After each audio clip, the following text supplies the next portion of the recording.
Impuestos a inversiones en Ecuador. Es importante que cuando nosotros vamos a realizar algún tipo de inversión, ya sea esta en un negocio, en una empresa, a través de los medios como la bolsa de valores, en fondos de inversión, en plazos fijos o incluso también en criptomonedas, tengamos en cuenta también los impuestos para calcular los verdaderos retornos que vamos a tener, porque no solamente es cuestión de ponerse a pensar que el interés y el interés. Hay que también considerar los ingresos que nosotros vamos a tener y si estos aplican para los diferentes impuestos que existen en nuestro país y en que nosotros tenemos que pagar como contribuyentes para que se genere esta estabilidad del Estado ecuatoriano como ente regulador de la nación, del territorio ecuatoriano. ¿Cuál es el impuesto hacia las dos tipos de inversiones que estamos considerando en este momento? Que son las inversiones activas y las inversiones pasivas.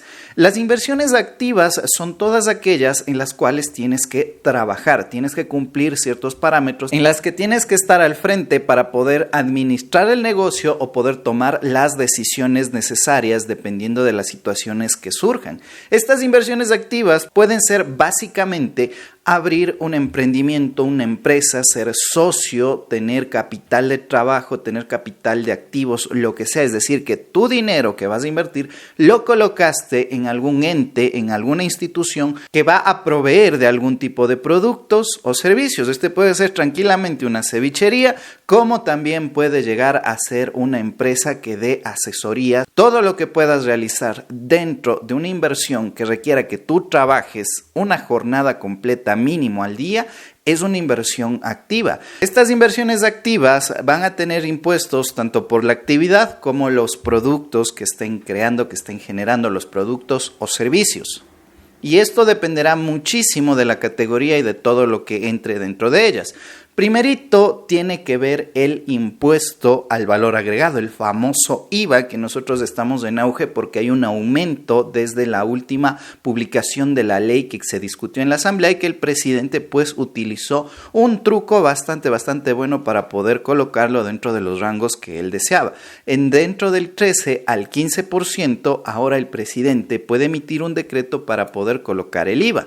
Inicialmente se han dado declaraciones que desde el 1 de abril del 2024 va a existir el aumento directamente al 15%. No se ha informado nada diferente hasta el momento, pero el presidente puede colocar el IVA entre el 15 y el 13% fluctuando solo dentro de ese rango. No va a ser ni más ni menos de eso. El IVA es un impuesto al consumo básicamente y se cobra directamente al consumidor final, es decir, a la persona que va a hacer uso de ese producto. ¿Esto por qué? Porque se supone que dentro de la cadena productiva, mientras se intercambian ya sea el servicio o el producto desde los proveedores hacia los consumidores, existe también una ganancia que está agregándose y que cada uno de estos pasos de la cadena le da un valor agregado. Recuerda, este va a iniciar el 15% en abril del 2024 y puede fluctuar entre el 13 y el 15 según el presidente lo emita por decreto. Ahora, dentro del IVA no hay un solo IVA, hay dos, el IVA 0% y el IVA agravado, que en este caso va a ser desde abril del 2024 el 15%. ¿Qué productos y qué servicios graban IVA 0% y qué productos y servicios graban el 15%? Eso te lo recomiendo consultar en el link de la parte de abajo para ser más específico para el producto o servicio que va a producir esa empresa, ese negocio en el cual estás invirtiendo tu dinero. Algo fundamental es que el IVA no es tuyo. Cuando tú cobras el IVA no significa que tú estás llevando el IVA y pagando impuestos, sino que lo que haces es darle cobrando al Estado y luego darle al SRI. Por eso también puedes deducir el IVA si es que eres un negocio. Por ejemplo, si te dedicas a vender relojes como este y tú los compras a una distribuidora que se encarga de importarlos, esta distribuidora te va a cobrar a ti el IVA, pero tú ya pagaste ese IVA, no puedes pagar pagarlo 2 veces porque es parte de la actividad de tu trabajo. Entonces, cuando tengas que hacer la declaración, tienes que colocar que ya tienes ese producto como parte de tu actividad porque lo usaste para venderlo, usaste ese reloj importado para poder venderlo, y el IVA que recolectaste de eso es la compensación por el IVA que ya pagaste. Algunos productos, como por ejemplo cigarrillos, gaseosas azucaradas, automóviles, licores, vas a tener otro impuesto que es el ICE, el impuesto a los consumos especiales. Este es un impuesto adicional. Nuevamente, no todos los productos graban este impuesto. Hay una lista de aquellos que lo graban y te la dejo también en la descripción del video. Por ejemplo, si te dedicas a producir una cerveza, aunque sea artesanal, como entra dentro de la categoría de licores, paga el impuesto a los consumos especiales. Lo que varía, por ejemplo, de una cerveza artesanal de una cerveza de tipo industrial es simplemente la cantidad de impuesto que paga. Las cervezas artesanales pagan menos impuesto que las industriales, pero eso no quiere decir que no pagan el ICE. Hasta ahí tenemos 2 impuestos que ya se está pagando al momento de invertir en algún tipo de negocio de algún producto o servicio que se esté produciendo. Finalmente, el impuesto más importante es el impuesto a la renta, un impuesto sobre los ingresos que has obtenido durante un ejercicio fiscal determinado. Por ejemplo, ahorita nos encontramos en el año 2024.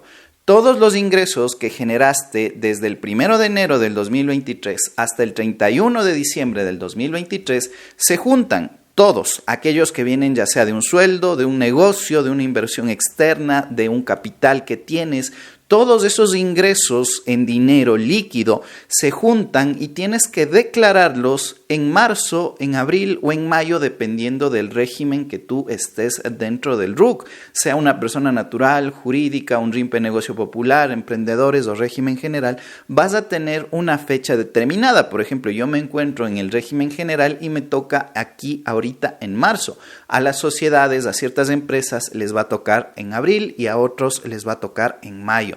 Dependiendo de cuándo te toque pagar el impuesto, tienes que hacer la declaración. Lo fundamental es tener un registro de todos los ingresos que has obtenido en el año. Y según la suma y un determinado cálculo, que lo mejor es contratar a un profesional contable que te dé haciendo el cálculo adecuado, y una tabla que está publicada en el Servicio de Rentas Internas, vas a tener que pagar un determinado valor. Y eso si es que sobrepasas un umbral dentro de tus ingresos, y el umbral para el año 2023 fue de $11,902 aproximadamente. Si ganaste más de eso, vas a pagar impuesto a la renta, pero se debe hacer un cálculo según la diferencia entre los ingresos, la tabla y los diferentes porcentajes establecidos. Sin embargo, si ganaste menos de eso, no tendrías que pagar el impuesto a la renta. Ojo, pero aunque no tengas que pagarlo, sí debes declararlo, es decir, sí debes realizar la declaración, decirle: señor Servicio de Rentas Internas, aquí en mi cuenta le aviso que estos son los ingresos que tuve en este año, y te van a dar un formulario de la declaración del impuesto a la renta. Simplemente haces la declaración, le avisas y el SRI te va a dar los cálculos de cuánto y si es que tienes que pagar o no ese impuesto. Y es fundamental esto del impuesto a la renta, de que se reúnen todos los ingresos que tengas. Es decir, que si tienes un trabajo, se va a reunir tu sueldo. Si tienes, aparte de tu trabajo, también un negocio por el que recibes ingresos, también se va a contabilizar. Asimismo, si es que recibes rendimientos por tus invenciones o la venta de activos como acciones en la bolsa de valores, o incluso también la ganancia por criptomonedas, también se va a calcular. Así que es fundamental llevar un registro de todo eso. No es solamente para las inversiones activas, también incluye las inversiones pasivas y son todos tus ingresos del año pasado. Para esto también es fundamental sacar facturas de todo. Todo saca facturas. Si es que eres una persona que tiene su empleo y aparte tiene sus inversiones activas, tienes que sacar facturas que correspondan a tu inversión activa y también a ti que estás usando esa inversión. Por ejemplo, si tienes una cevichería, tendrás facturas ya sea por el transporte de los insumos, tendrás facturas por la compra de los cubiertos, facturas por los servicios básicos, facturas por la adquisición de las mesas que usaste. Todo lo que sea relacionado al negocio, puedes tú reunir esas facturas y algunas de ellas podrás ser deducibles. Eso tiene que mencionártelo un profesional contable, pero saca facturas de todo lo relacionado a tu inversión activa. Y si tienes un empleo, también saca facturas, sobre todo en alimentación, vestimenta, salud, educación, turismo. De esta forma podrás deducir el impuesto a la renta en el caso de que aplique. Consulta a un profesional contable para que te dé la guía adecuada según tu perfil tributario. Fundamental también mencionar que dentro del ámbito de las inversiones activas para cualquier negocio tienes que tomar en cuenta la patente municipal, que es un impuesto que suele pagarse los primeros meses del año, más o menos hasta marzo o abril, y se busca regular toda actividad. No importa si tienes oficina física o no, tienes que pagar la patente municipal. La única diferencia entre que si eres un freelance o tienes un local es que en el caso del local te van a visitar para verificar tus instalaciones. Si eres del freelancer, simplemente tienes que ir al municipio de tu ciudad, de tu localidad y pagar el impuesto correspondiente. ¿Cuál es el valor? Bueno, eso depende de tu localidad. Acércate a consultar con el RUC que tengas. Ahora bien, ¿qué pasa con las inversiones pasivas? Las inversiones pasivas son mucho más fácil porque solamente aplica el impuesto a la renta. ¿Por qué? Porque tú estás ingresando capitales, estás ingresando dinero y estás obteniendo una tasa de interés, es decir, ingresas dinero y recibes también a su vez un dinero extra como compensación por haberlo prestado, por haberlo invertido o incluso también por haberlo transformado desde un activo hacia un capital líquido. Y en esta inversión pasiva vamos a incluir los plazos fijos, los fondos de inversión e incluso también podría ser un poco la bolsa de valores, aunque esto también se puede considerar como un activo si es que es de renta variable. Sin embargo, dentro de la renta fija solamente tendrías que pagar el impuesto a la renta correspondiente, pero no por tu inversión total, sino solo por los rendimientos. Por ejemplo, si invertiste $10,000 en una póliza a plazo fijo al 10%, te van a devolver al finalizar el año 10%, te van a devolver al finalizar el año $1,000. Y de esos $1,000, tú vas a tener que declarar el siguiente año porque eso ganaste en el siguiente ejercicio fiscal. De esta forma, esa inversión está contabilizada dentro del impuesto a la renta.